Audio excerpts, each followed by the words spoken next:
I'd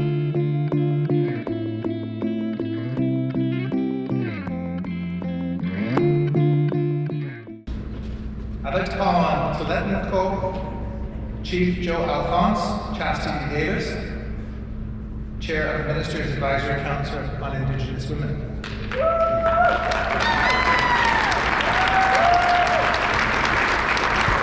Good afternoon. Where's the life in the room? We're talking about some really revolutionary concepts here, which is UNDRIP, right? So we need to have some excitement about that. And I feel very privileged to be here with all of you today. What UNDRIP really is, to me, is about social change. And so I get encouraged to see a room full of 600 people that are thirsty for knowledge about social change in regards to Indigenous peoples. So you can give yourself an applause for showing up today.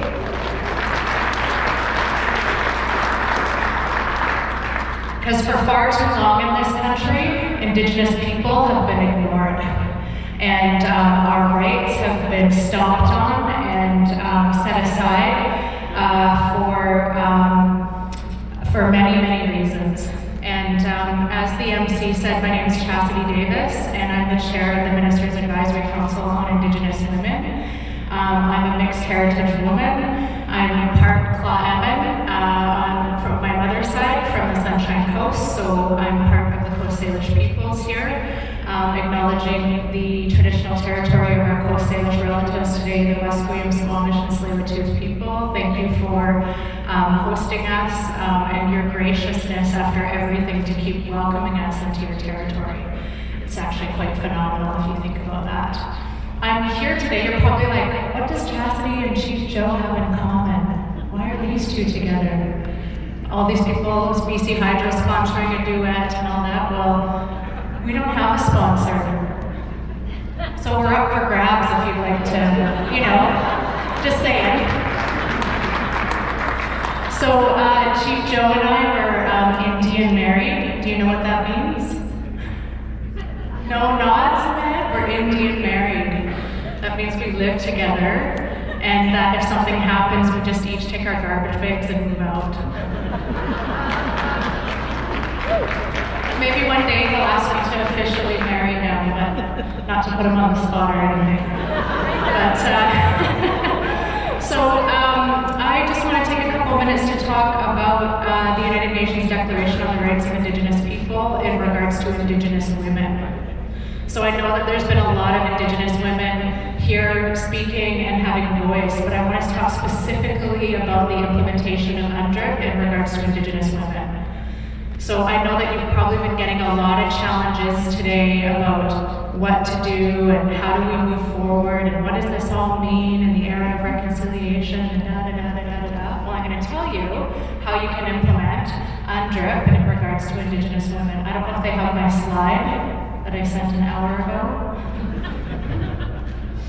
Because as Indigenous people, we don't come with prepared notes. We feel what's in the room, the energy in the room. That's about it. That's about being in the moment and really feeling about what's been said, what's not been said. And so prior to contact, 80% of our communities were matriarchal. So if you don't know what that means the women were the leaders in our community. When Canada became a country in 1867, 9 years later, in 1876, the Indian Act came in and had targeted legislation that oppressed Indigenous women. And those targeted legislation, some of them are still in effect today. And so there's all this kind of mystery around, the thousands of missing and murdered Indigenous women in this country. It's not a mystery. It's on purpose.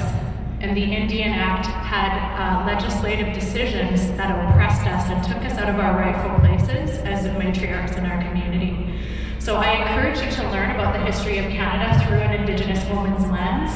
A little self-promotion here. I have an online program coming out this year called Canadian History Through the Lens of Indigenous Women. If you'd like to learn about how that can be customized for your company, you can come and talk to me afterwards. It's 4 modules, 1 hour long, and you can learn about the history of this country through our experiences as Indigenous women.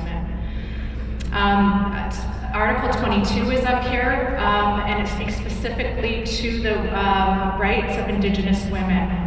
And so my challenge to you today is about breaking down UNDRIP and looking at the articles and how does this relate to us in our industry, our company's vision, mission, values, objectives. And if you're in industry and in resource development, your projects have a detrimental effect on Indigenous women, and there's been lots of reports written about that. You can look at the Firelight report that was here in British Columbia, looking at the mining industry and the effects of that on Indigenous women in the Burns Lake and Lake Babine area, as well as the Amnesty International Out of Sight, Out of Mind report. Really startling statistics about the effects of industry on our women. So today and moving forward, we need to commit to doing things differently.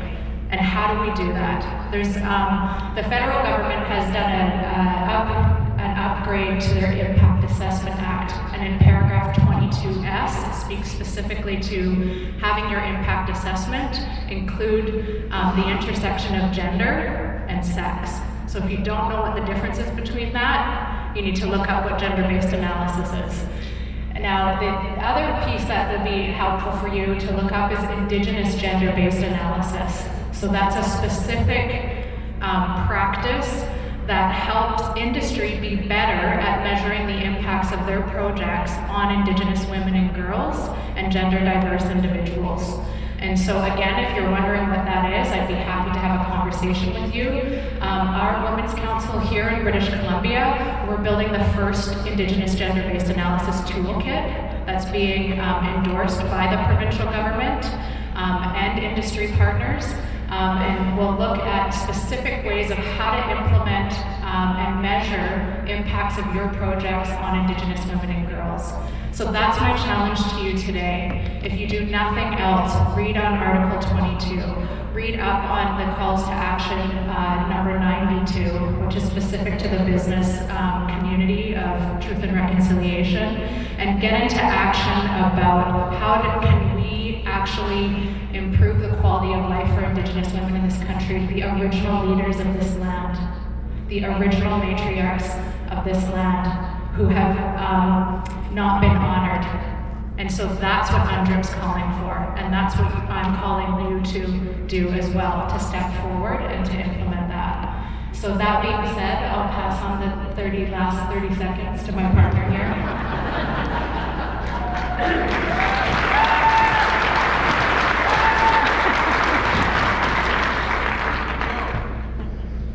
Chanathiandin with Anitil and Nilal Haiti. Kaininan Yataltik. Just like to take this time just to acknowledge that we're here on coastal territories. It's important not only to acknowledge but to also ask permission to conduct our work here, and so I'm grateful for that. Grateful for an opportunity to share the podium with Dr. Chastity and talk about some of the things that really matter to me. This is my career. This has been my career fighting for Indigenous rights. I'm the only member left of the actual coding team that first started a roadblock out at Henry's Crossing. And that roadblock eventually led to our title case win. The first title case win in the history of Canada, history of the world, international. 11th hour, just the night before that, we were told all the Aboriginal organizations in Canada and all the Aboriginal lawyers in Canada told us, withdraw your case, you guys have no chance. No chance of winning. And I was the last chief to come in, and I was like, I had a few choice words for my fellow Tl'etinqox chiefs. I think I threatened to beat them all up at some point in time. So to be Tl'etinqox is to fight. This is not about winning. It's about the fight to stand up for what's right, to do what's honorable. We know what is right in this country. To live like this is not right. We have 6 war chiefs that were also executed in 1864 and 1865 after the Tl'etinqox War.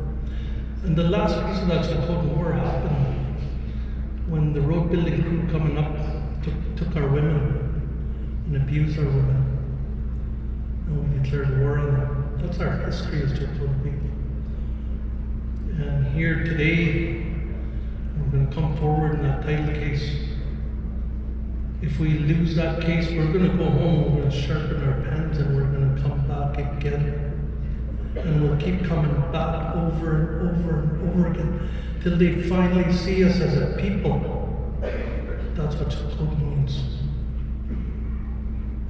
To be that confident. Lawyers will have this. It's about the legal argument and all that stuff. And there's many layers to winning the Aboriginal title. But at the very bottom of all of that is your belief that you belong, and that you're human, that you're a person, and that you matter. And we had that. And no isn't gonna be the answer for us. We got that because of our women. Our mothers. The Tl'etinqox War happened. And it was under a flag of truth our warriors had to go into camp in 1864, where they were supposed to talk peace accord. They went in there, much debate amongst our warriors, don't go in. But our head war chief, Tl'etinqox, said, we have to try. He did that, and they were jumped after they put their weapons down. They were jumped, shackled, and brought to Punala. And our mothers, generation after generation since then, made sure that every last Tl'etinqox born, the first thing they're taught was that, the betrayal, the fight, the war, the protection of our lands, the protection of our elders, the protection of our children, the protection of our women.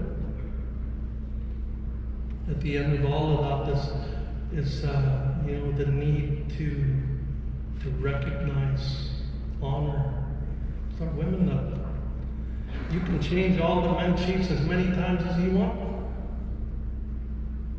The Tl'etinqox position will never change. Because of the teaching and because of our women. I'm most grateful for our women. I had a saying once, I read somewhere in an old Indian proverb where it says, it's good to be good to women, for it is at both ends of our lives that we are held by their hands. I live by that. Our leadership before contact was women. We have women chiefs. The very first non-Indigenous person to come in said, we don't recognize that, and they handed that talking stick to the man standing next to them. And I come from that family. I'm a 5th generation chief in my community. Casimir Bob was my grandfather, and he was our hereditary chief for 33 years when they moved away from the hereditary system. Going back to Chief Anahan. And his wife was Tudut, and that Tudut was the woman that was chief. And we got to get back to that place. And our goal here, I remember coming back out and hitting Williams Lake, and people are like, you guys don't like Canada, you want to separate. I come from a very redneck community of Williams Lake, so in order to survive, you got to be a little redneck yourself. So I just redneck right back to them. And tell them, you know, we're not trying to separate from Canada. Why would you think that? You went to the Supreme Court of Canada. I said, no. We go to the Supreme Court of Canada because we want to get recognized. We want to get seen. We want to get as healthy as we were before Clontarf. If we wanted to separate, we wouldn't spend $80 million to get to the Supreme Court of Canada. Hell, we'd spend $80 million bringing Parti Québécois over here to share notes with us if we wanted to separate.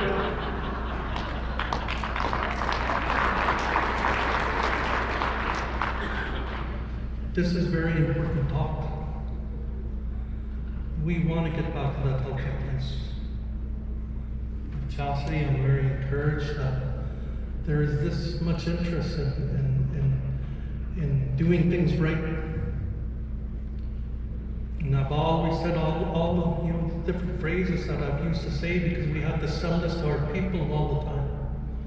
Don't be afraid of losing. Don't be afraid of going to the Supreme Court of Canada and losing. Muhammad Ali would never be the great champion if he was afraid to lose. All of these phrases and stuff like that. You know, and I think about, you know, the phrase that I've always said, Canada will never see its full potential until they incorporate Indigenous laws and practices and people into all of their process.